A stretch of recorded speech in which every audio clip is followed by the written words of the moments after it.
ఇక ఏపీలోని రాజమహేంద్రవరం శివారు కొంతమూరు వద్ద పాస్టర్ పాడాల ప్రవీణ్ కుమార్ మృతి చెందిన కేసు సంచలనం సృష్టిస్తుంది. పాస్టర్ మృతి 2 తెలుగు రాష్ట్రాలను షేక్ చేస్తుంది. అయితే దీనికి సంబంధించి చర్చిద్దాం.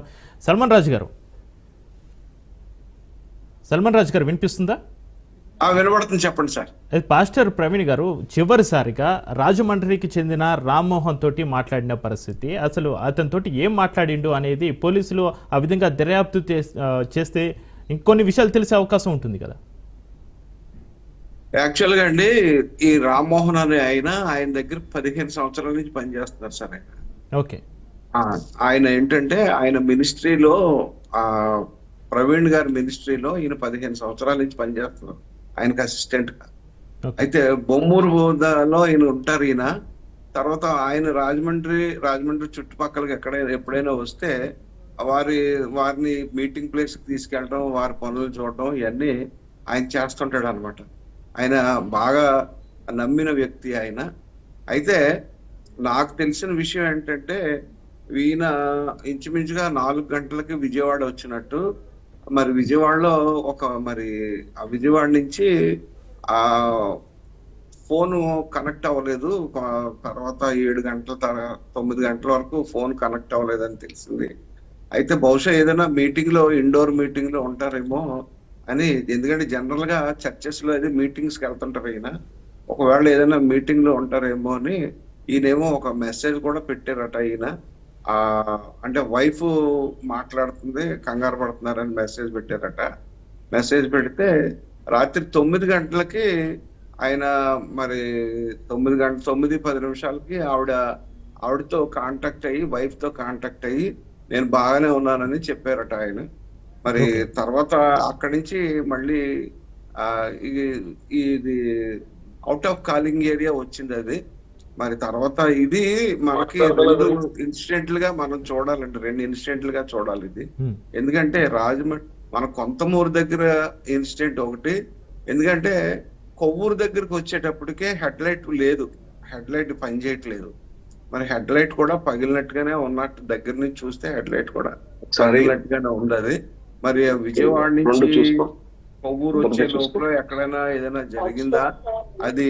మరి అంటే పాజిటివ్ గా ఆలోచిస్తే మనం సడన్ గా ఫ్రంట్ ఎవరినైనా ఏదైనా వెహికల్ ఓవర్టేక్ చేసినప్పుడు దాన్ని గుద్దినప్పుడు కూడా అలా జరుగుతుంది. లేదు, మన కొంతమంది క్రిస్టియన్ సోదరులు అనుమానించినట్టుగా వేరేనా జరిగి ఉండొచ్చు. కాకపోతే దీని మీద పోలీసులు దర్యాప్తు చేస్తున్నారు కాబట్టి దాని గురించి మనం లోతుగా మాట్లాడటం అనేది కరెక్ట్ కాదు. ఎందుకంటే పోస్ట్ మార్టం సర్టిఫికేట్ వచ్చిన తర్వాత పోలీసులు అయితే సిన్సియర్ గా దర్యాప్తు చేస్తున్నారండి. ఎస్పీ గారి ఆధ్వర్యంలో నిన్న కూడా ఒక అడిషనల్ ఎస్పీ ఆధ్వర్యంలో 2 డిఎస్పీలు వీళ్ళందరూ విజయవాడ నుంచి ఫారెన్సిక్ టీం వచ్చారు. ఫారెన్సిక్ టీం వచ్చి దాన్ని డెమాన్స్ట్రేట్ చేసి చూసుకున్నారు. వెహికల్ ఎలా వచ్చింది, ఎలా వెళ్ళిందని డెమాన్స్ట్రేట్ చేసి చూసుకుంటున్నారు.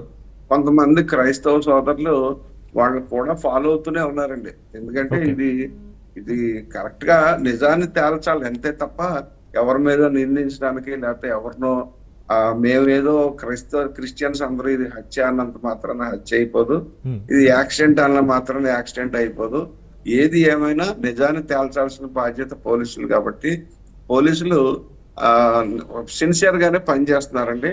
కాకపోతే ఇందులో మనం చాలా మంది క్రైస్తవులు దూరంగా ఉన్న వాళ్ళు ఏమనుకుంటున్నారంటే రోడ్ యాక్సిడెంట్ అంటే ఏదైనా గుద్ది వెళ్ళిపోయి ఉంటది అని అనుకుంటున్నారు. కానీ మరి అక్కడ ఉన్న పరిస్థితిని బట్టి చూస్తే సెల్ఫ్ యాక్సిడెంట్ అయి ఉంటే ఆ రకంగా పడిపోవడానికి అయి ఉండొచ్చు. కానీ సెల్ఫ్ యాక్సిడెంట్ అని కూడా మనం చెప్పలేము. ఎందుకంటే వెనకాల కొంచెం సొట్ట ఉంది కాబట్టి అది ఎవరన్నా గుద్దితే ముందుకు వెళ్ళి పడిపోయాడా లేకపోతే ఏంటి అనేది మనం చెప్పలేము.